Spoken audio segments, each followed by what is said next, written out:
60 Minutes Rewind. The really satisfying, fun stories are the stories that you find a non-famous but wonderful character to just show the world. What's that ring you have? These are blue-white from Spanish pirates that burnt the second manor house down in 1728. These are absolutely blue-white. Robert David Lyon Gardiner was 88 years old when we met him. And as Steve said in the story, he was a man who was well named because he was constantly a roar. All he did was yell at you. They burnt the manor house. Can you hear me now? I was in politics, so I can bellow. And he would yell at everyone because he was Lord of the Manor. And he carried this title from a charter given to his family by, I think it was King Charles I in the 1600s. The second character was his island. And Gardiner's Island, which is this huge island, is forbidden territory.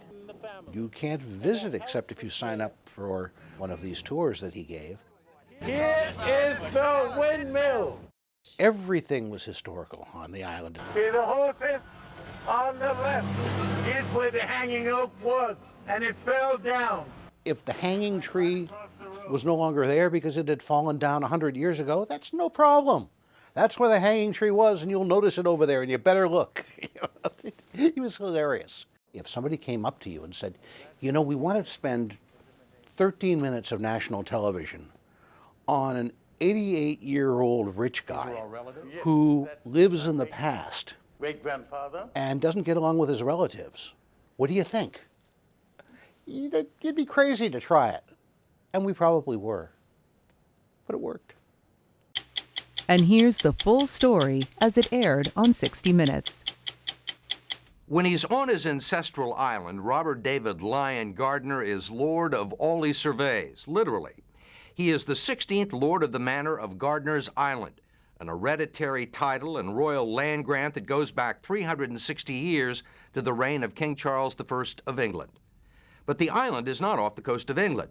It's 100 miles east of New York City, a mysterious, magical place that few people ever get to see, filled with history of pirate raids and buried treasure.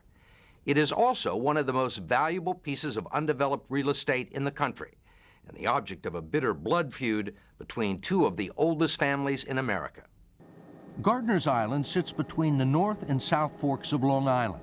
7 miles long and 3 miles across, it's the largest privately owned island in the country and its oldest family estate. Just an egret's flight from the fashionable Hamptons, but a world away. There are 1,200 acres of primeval forest teeming with wildlife, 1,000 more of meadow and wetlands, and the sea laps at 27 miles of virgin coastline. Has this place changed much in the last 350 years? No, not much. And the silence is so wonderful. Marvelous. The only thing to break that silence is Robert David Lyon Gardiner, the first party in the dispute and the oldest surviving member of the Gardiner family, which has managed to hold on to the island through 12 generations and 3 wars: the French and Indian, the American Revolution, and the War of 1812. But we've held it because we always fought on both sides, you see. So you hedged your bets? Well, of course. We had an officer in each army. Do you see? We couldn't lose. And not very patriotic, but we survivors. He's 88 years old and, as you will see, more than just a little eccentric, not someone you want to run into if you're short on time. There is a story behind every artifact, and once he begins talking, he suffers no interruptions or lack of attention. What's that ring you have? These are blue-white from Spanish pirates that burnt the second manor house down in 1728. These are absolutely blue-white. Now, these came from Spanish pirates, you said? Spanish pirates that burnt. I know it's hard to understand me. They burnt the manor house. Can you hear me now? I was in politics, so I can bellow. If you can't hear me, it's my fault because of my English accent. It's not so much an English accent as the language of a 19th century aristocrat, one of the last of a dying breed. The first of his breed was Lyon Gardiner, now at rest in the East Hampton Cemetery. He was a military engineer and adventurer who won the favor of King Charles I by building the first English fort in the state of Connecticut. And Charles I was so happy that we had secured Connecticut for the British Empire that he gave us this island. Do you see? How much do you think it's worth today? 27 miles around the beach in the Hamptons? Goodness knows. For Robert Gardiner, its real value is its past. Although he spends most of his time in Palm Beach, every August he conducts tours for local historians, artists, and naturalists. Here is the windmill. On the rear end of the windmill is the weathercock. The dog kennels are on the left. He lives up to the family name Lion. He's at constant roar. There is the blacksmith shop on the right. See the horses? On the left. Here's where the hanging oak was, and it fell down. It went right across the road. Setting foot on the island is like passing through a time warp. The carpentry shop and the quarters for indentured servants have been standing since 1639. The windmill, with all its 18th century mechanisms, was once used to signal the mainland when pirates were about. Come down, look down to the beach. 350 feet, straight down. You see the beach? Ah!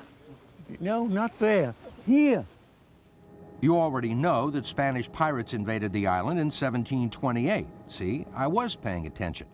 But the most famous pirate to ever visit here was Captain William Kidd.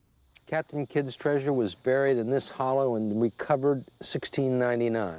It seems Captain Kidd knew the Gardiners from Trinity Church in New York back in the 1680s and decided their island was a perfect place to hide some treasure. And this treasure was brought in 1 mile inland, and Kidd told John Gardiner, if I come back for this treasure and it's not here, I'll have your head or your sons. You didn't fool around with Captain Kidd.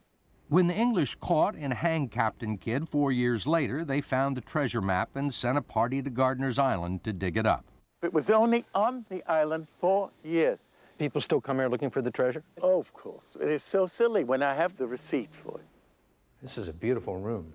He's been a banker, a real estate developer, and investor. But through it all, he has had only one true calling, as the custodian of all things Gardiner. This is my grandfather, Gardiner. This is my father. In his summer home on the mainland, he's surrounded by ghosts and gossips about long-dead relatives as if they were about to show up for a family reunion. Who's this? He's my great-grandfather. It's the living relatives he can't get along with, specifically his niece, Alexandra Gardiner Creel, and her husband, Robert Golette, the second party in the dispute, who, thanks to a condition of a family trust which actually owns the island, not only share access to the island with Gardiner, but stand to inherit it outright when he dies.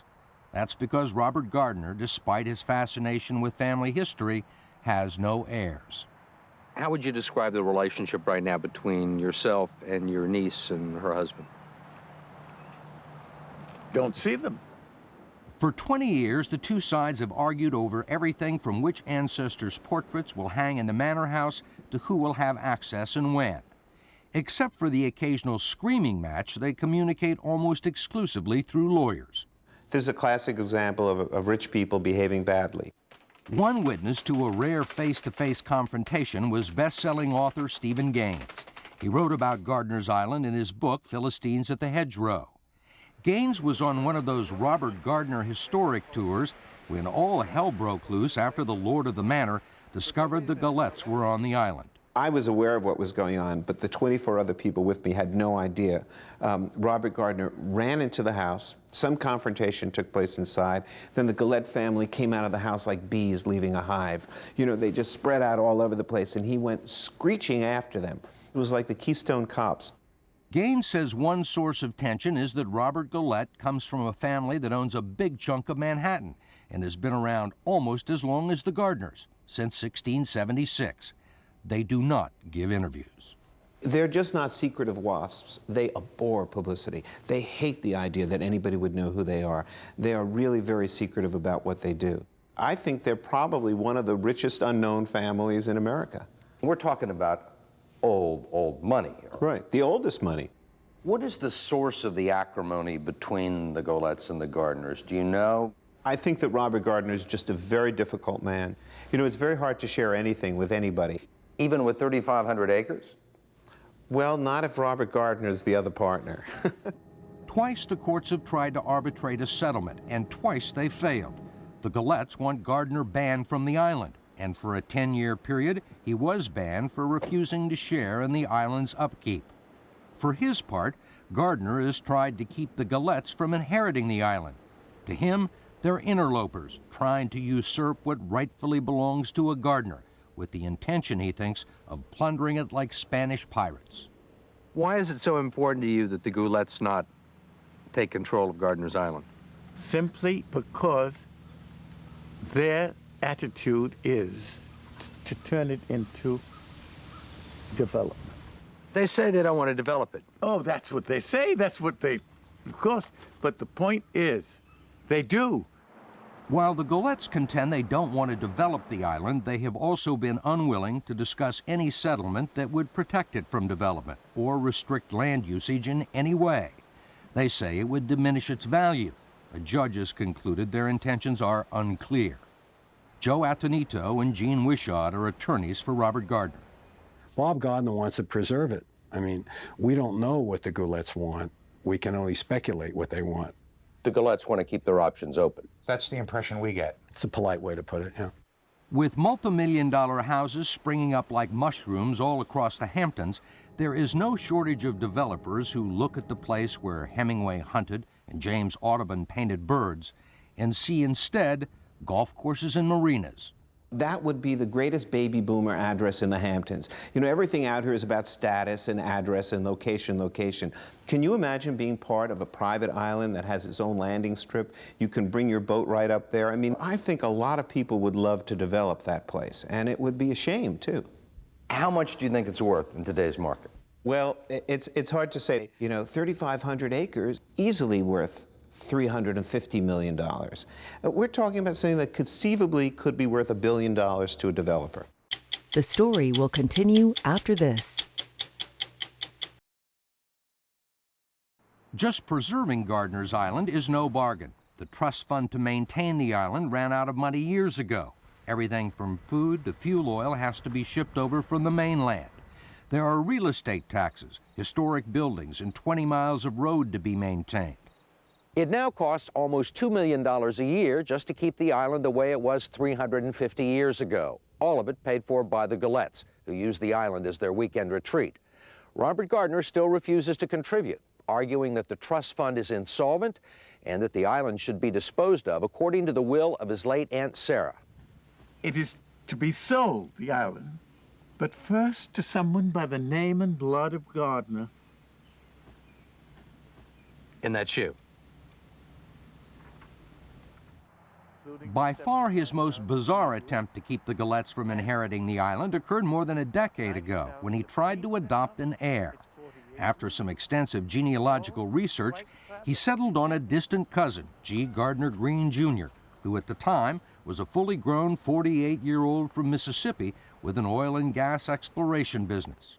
Everybody thought it was wonderful. All my friends thought I should sign on, sight unseen, and immediately invite them as my guest to the island. I had people signing up for boat skipper, for gamekeeper, for upstairs maid, downstairs maid, butler. I had a staff. Besides the fact that he already had 2 living parents, Green quickly realized there was a downside to being adopted by a very rich, very distant relative, like $1 million a year maintenance obligation on a property that produces no income and has no tax benefits.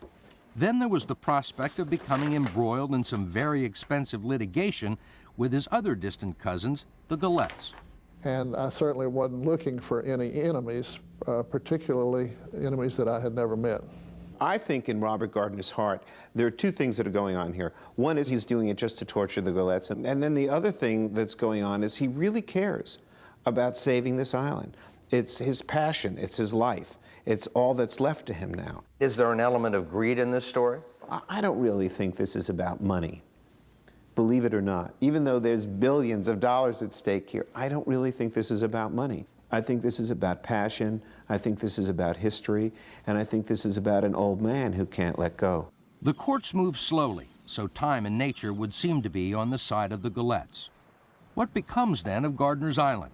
Will the Gullets or their children or their children's children have the same passion for it as Robert Gardiner has? He's a piece of American history, and when he's gone, there's nobody left to replace him. There really isn't a 17th Lord of the Manor. He's about the end of that line. Quelle diversité de paysage! What a diversity of landscape!